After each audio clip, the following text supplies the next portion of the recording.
नमस्कार, आपण पाहत आहात बहुजन हिताय न्यूज, जनसामान्यांचा बुलंद आवाज। मुर्दाबाद मुर्दाबाद मुर्दाबाद मुर्दाबाद मुर्दाबाद मुर्दाबाद करायचं काय? मुर्दाबाद करायचं काय?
साहित्य सम्राट, साहित्य रत्न, लोकशाहीर डॉक्टर अण्णाभाऊ साठेंचा साहित्य सम्राट, साहित्य रत्न, लोकशाहीर डॉक्टर अण्णाभाऊ साठेंचा अरे जय लहुजी, अरे जय लहुजी।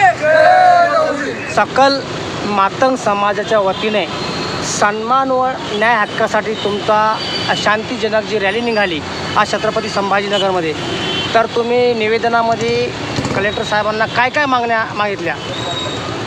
आम्ही फक्त आयोग देण्यात यावा, अ-ब-कडे उपवर्गीकरण जे आहे त्याबद्दल आम्ही आयोगासाठी म्हणजे एक जो निर्णय आहे फक्त राज्याला अधिकृत आहे, सुप्रीम कोर्टाने राज्याला अधिकार दिलेला आहे, त्या अधिकारात आमच्या हक्काचा वाटा आहे, त्या वाट्यापर्यंत आम्हाला राज्य सरकारने आम्हाला आमची जी आहे जी भाकर आहे तत्पर भाकर आम्हाला मिळाली पाहिजे। आमची भूमिका आम्ही मागणी हे 38 वर्षापासून आंदोलन केलेलं आहे। क्रांतीवीर आपले बाबासाहेब गोखले यांच्यापासून ही मागणी चालू आहे, म्हणजे ही मागणी 88 पासून चालू आहे। पण या मागणीला आता काही सुप्रीम कोर्टाच्या ज्या निर्णयामुळे जे शिक्कामोर्तब झालं आहे, हा जो निर्णय हा राज्यालाच मर्यादित आहे, तर याच्यासाठी आम्ही या राज्यातला सकल मातंग समाज आणि इतरही आमचे जे इतर ज्या अल्पसंख्याकातल्या ज्या अतिवंचित जाती आहे ज्यांना आरक्षणापासून ज्या वंचित जाती आहे त्यांना घेऊन आम्ही लढण्यासाठी, मरण्यासाठी, झगडण्यासाठी कधीही तयार आहोत. साहेब, आज मातंग समाज पुन्हा रस्त्यावर आलाय, काय मागण्या? आमची गेल्या 40 वर्षांपासून अनुसूचित जातीमधला जो वंचित घटक आहे त्या घटकाला साठी जे आरक्षण आहे किंवा सुविधा आहे, संधी आहे, विकासाची संधी आहे, तिचं वितरण झालं पाहिजे, न्याय वितरण झालं पाहिजे आणि वंचित समाजाला त्या आरक्षणाचा लाभ घेता यावा यासाठी राज्यानं आरक्षणामध्ये असलेले अनुसूचित जातीचं गटवार उपवर्गीकरण केलं पाहिजे आणि त्या उपवर्गीकृत जाती गटामध्ये आरक्षण, सुविधा आणि संधीचं समान न्याय वितरण केलं पाहिजे. या प्रकारची माहिती आमची मागणी घेऊन आम्ही आज जिल्हाधिकाऱ्यांना निवेदन देणार आहोत. कोर्टाने आदेश दिलेले आहे तरी तुम्ही रस्त्यावर उतरता आहात, कशासाठी? कोर्टानं आदेश असे दिलेले आहेत की आपल्यामध्ये बऱ्याच या बाबतीत संभ्रम आहे. कोर्टानं काय केलं आहे की गेल्या 2000 आणि 2002 पासून कोर्टानं आंध्रा, पंजाब, हरियाणा या राज्यांनी अनुसूचित जातींचं वर्गीकरण करून वर्गीकृत जाती गटांमध्ये आरक्षणाचं विभाजन केलं होतं. परंतु 2004मध्ये सुप्रीम कोर्टानं ते नाकारलं. त्यानंतर सुप्रीम कोर्टाकडे या तिन्ही प्रांतातले लोक, शासनसुद्धा गेले आणि याच्यावर पुनर्विचार करावा आणि हे वर्गीकरण जे आहे हा राज्याला अधिकार आहे आणि त्या अधिकाराच्या मार्फत आम्ही हे जे वर्गीकरण केलं आहे ते पुन्हा चालू राहावं याच्यावर विचार करावा. याच्यासाठी त्यांनी मिश्रा नावाचे, अरुण मिश्रा नावाचे जज आहे त्यांच्या अध्यक्षतेखाली एक आयोग नेमला, म्हणजे घटनापीठ त्याला म्हणतात, ते घटनापीठ नेमलं आणि त्या घटनापीठाने याच्यावर विचार करून असं सुप्रीम कोर्टाला सांगितलं की त्यांनी केलेलं वर्गीकरण हे न्याय आहे, रास्त आहे, संविधानाला धरून आहे. परंतु ज्यांना तो निर्णय देता येत नव्हता कारण 5 जजेसच्या घटनापीठानं ते नाकारलं आणि 5 जजेसच्या घटनापीठानं ते स्वीकारलं. त्यामुळे निर्णय देता येत नव्हता आणि म्हणून 7 जजांचं घटनापीठ असावं असा त्यांनी कोर्टाला सांगितलं आणि त्याप्रमाणे कोर्टाने 7 जजांचं घटनापीठ निर्माण केलं आणि त्यांनी 1 ऑगस्ट 2023 रोजी निर्णय दिला की हे सगळं वैध आहे, अवैध याच्यामध्ये कुठलाही अवैधता नाही आहे. याच्यामध्ये कुठल्याही 341 कलमाचा भंग होत नाही, याच्यामध्ये 14, 15 आणि 16 कलमाचं उल्लंघन होत नाही आणि म्हणून ते राज्याला हा अधिकार आहे. अशा प्रकारचा अधिकार राज्यांना दिलेला आहे, पूर्वी होता, परंतु आता सुप्रीम कोर्टाने तो मान्य केला आहे आणि मग त्यांचं जे आता आरक्षण आहे हे आता ऑटोमॅटिकली लागू होईल. त्यांचं पूर्वी होतं, दिल्ली राज्यामध्ये, पंजाबमध्ये होतं, हरियाणामध्ये होतं, आंध्रामध्ये होतं, त्यांचं ते सुरू होईल. परंतु इतर राज्यामध्ये अशा प्रकारची कुठली मागणी नव्हती. पण काही घटकांचा याला विरोध आहे, याकडे आपण कसं बघता? विरोध त्यांचा खरं म्हणजे तो सगळा गैरसमजातून विरोध आहे. त्यांचं म्हणणं असं होतं की 14व्या कलमाचा भंग होतो, 15व्या कलमाचा भंग होतो, 341मध्ये हस्तक्षेप होतो राष्ट्रपतीच्या अधिकारामध्ये, परंतु सुप्रीम कोर्टाने सांगितलं असं काहीही होत नाही. आणि पुन्हा त्यांचा असा आक्षेप आहे की हे अनुसूचित जातींचं जी एकत्रित समाज आहे याच्यामध्ये फूट पडत. पण तुम्हाला सांगतो याच्यामध्ये फूट पडण्याऐवजी उलट पक्षी हा सगळा समाज, सगळ्या जे जाती घटक आहे हे एकत्रित येतील आणि एकोप्यानं नांदतील.